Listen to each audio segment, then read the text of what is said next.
ನಮಸ್ಕಾರ ವೀಕ್ಷಕರೇ, ಈ ವಿಡಿಯೋದಲ್ಲಿ ನಾವು ಜಿ ಕನ್ನಡದಲ್ಲಿ ಪ್ರಸಾರವಾಗುತ್ತಿರುವ ಹೊಸ ಧಾರಾವಾಹಿ ನಾನಿನ್ನ ಬಿಡಲಾರೆ. ಈ ಧಾರಾವಾಹಿಯಲ್ಲಿ ಅಂಬಿಕಾ ಪಾತ್ರವನ್ನು ನಿರ್ವಹಿಸುತ್ತಿರುವ ನಟಿಯ ನಿಜವಾದ ಜೀವನ ಹೇಗಿದೆ, ಇವರ ನಿಜವಾದ ಹೆಸರು, ವಯಸ್ಸು ಮತ್ತು ವಿದ್ಯಾಭ್ಯಾಸ ಹೇಗಿದೆ, ಹಾಗೆ ಹಲವಾರು ವಿಷಯಗಳ ಬಗ್ಗೆ ಈ ವಿಡಿಯೋದಲ್ಲಿ ನಾವು ತಿಳಿದುಕೊಳ್ಳೋಣ.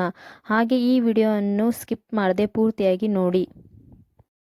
ವಿಡಿಯೋ ಇಷ್ಟವಾದರೆ ವಿಡಿಯೋಗೊಂದು ಲೈಕ್ ಮಾಡಿ, ಹಾಗೆ ನಮ್ಮ ಚಾನಲನ್ನು ಸಬ್ಸ್ಕ್ರೈಬ್ ಮಾಡಿಕೊಳ್ಳಿ. ಅಂಬಿಕಾ ಪಾತ್ರಧಾರಿಯ ನಿಜವಾದ ಹೆಸರು ನೀತಾ ಅಶೋಕ್. ಇನ್ನು ಇವರ ಬರ್ತ್ ಪ್ಲೇಸ್ ನೋಡುವುದಾದರೆ ಇವರು ಹುಟ್ಟಿದ್ದು ಉಡುಪಿ ಜಿಲ್ಲೆಯ ಕೋಟದಲ್ಲಿ. ಇವರು ವೃತ್ತಿಯಲ್ಲಿ ಆಕ್ಟರ್ ಹಾಗೆ ಮಾಡಲಾಗಿದ್ದಾರೆ.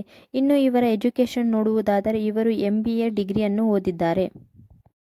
ಇನ್ನು ಇವರು ನಟಿಸಿದ ಮೊದಲ ಸೀರಿಯಲ್ ಯಾವುದು ಎಂದರೆ ಯಶೋದೆ ಎನ್ನುವಂಥ ಸೀರಿಯಲಲ್ಲಿ ಇವರು ಮೊದಲು ನಟಿಸಿದ್ದಾರೆ. ಇನ್ನು ಇವರ ಡೇಟ್ ಆಫ್ ಬರ್ತ್ ನೋಡುವುದಾದರೆ 1 ಫೆಬ್ರವರಿ 1999ರಲ್ಲಿ ಇವರು ಜನಿಸಿದ್ದಾರೆ.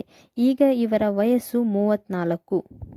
ಇನ್ನು ಇವರು ನಟಿಸಿರುವಂಥ ಸೀರಿಯಲ್ಗಳು ಎಂದರೆ ನಾನಿನ್ನ ಬಿಡಲಾರೆ, ನೀಲಾಂಬರಿ, ಯಶೋದೆ ಹಾಗೆ ಹಲವಾರು ಸೀರಿಯಲ್ಗಳಲ್ಲಿ ಇವರು ನಟಿಸಿದ್ದಾರೆ. ಕನ್ನಡ ಮಾತ್ರವಲ್ಲದೆ ಹಿಂದಿಯ ಆಶಯ ಎನ್ನುವ ಸೀರಿಯಲ್ನಲ್ಲಿ ಕೂಡ ಇವರು ನಟಿಸಿದ್ದಾರೆ. ಇವರು ಕನ್ನಡದ ವಿಕ್ರಾಂತ್ ದ್ರೋಣ ಸಿನಿಮಾದಲ್ಲಿ ನಟಿಸಿದ್ದಾರೆ. ಕನ್ನಡ ಮಾತ್ರವಲ್ಲದೆ ತುಳುವಿನ ಜಬರ್ದಸ್ತ್ ಶಂಕರ ಎನ್ನುವಂಥ ಸಿನಿಮಾದಲ್ಲಿ ಕೂಡ ನಟಿಸಿದ್ದಾರೆ. ಇನ್ನು ಇವರಿಗೆ ಇನ್ಸ್ಟಾಗ್ರಾಮ್ ಫಾಲೋವರ್ಸ್ ನೋಡುವುದಾದರೆ 1 ಲಕ್ಷಕ್ಕೂ ಅಧಿಕ ಜನ ಫಾಲೋವರ್ಸನ್ನು ಹೊಂದಿದ್ದಾರೆ. ಇವರ ಫ್ಯಾಮಿಲಿ